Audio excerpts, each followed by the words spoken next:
కాశ్మీర్లో ఒక ఎదవ ఎవడో ఇక్కడ కూడా ఉంటారు. మనకి 4 ఏళ్ల ఆడపిల్లల మీద అత్యాచారాలు చేసేవాళ్ళు, 6 నెలల పాపల మీద అత్యాచారం చేసిన రాక్షసులు కూడా ఉన్నారు. అట్లాంటి ఒక రాక్షసుడు అక్కడ ఒక అమ్మాయి మీద అత్యాచారానికి పాల్పడితే దాన్ని తీసుకువెళ్ళి అంతర్జాతీయ పరిణామంగా తీసుకెళ్ళి అమ్మాయి ముస్లిం అమ్మాయి కాబట్టి అరాచకం చేశారు అంటూ దాని మీద సెలబ్రిటీలు స్పందించి వీఆర్ విత్ అంటూ అమ్మాయి పేరుతో పెద్ద ఎత్తున హైలైట్ చేశారు.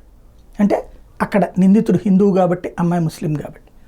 అదే సందర్భంలో మహారాష్ట్రలో ఆవు మాంసం అమ్ముతున్నారు అన్నటువంటి ఆరోపణతో ఒక ఇద్దరిని కొట్టి చంపినటువంటి ఘటన నేపథ్యంలో దాని మీద తీవ్రంగా స్పందించారు. ఇది దుర్మార్గం అంటూ వాళ్ళకి అండగా నిలబడ్డారు. తప్పులేదు, వాళ్ళకి అండగా నిలబడాలి కూడా, ఎందుకంటే ఎవరికి అన్యాయం జరిగినా నిలబడటం అన్నటువంటి బాధ్యత. బట్ బంగ్లాదేశ్లో ఇప్పుడు జరుగుతున్నటువంటి పరిణామాల మీదన ఒక్క సెలబ్రిటీ మాట్లాడట్లా, ఒక్కడు స్పందించట్లా. అక్కడున్న హిందువులకి ఊచకోత జరుగుతుంటే స్పందించట్లేదు, ఆలయాల ధ్వంసాన్ని స్పందించట్లేదు, అక్కడ ఉన్నటువంటి హిందువులు పారిపోయి తలదాచుకోవడం కోసం పరుగులు పెట్టుకుంటూ వస్తుంటే స్పందించడం లేదు.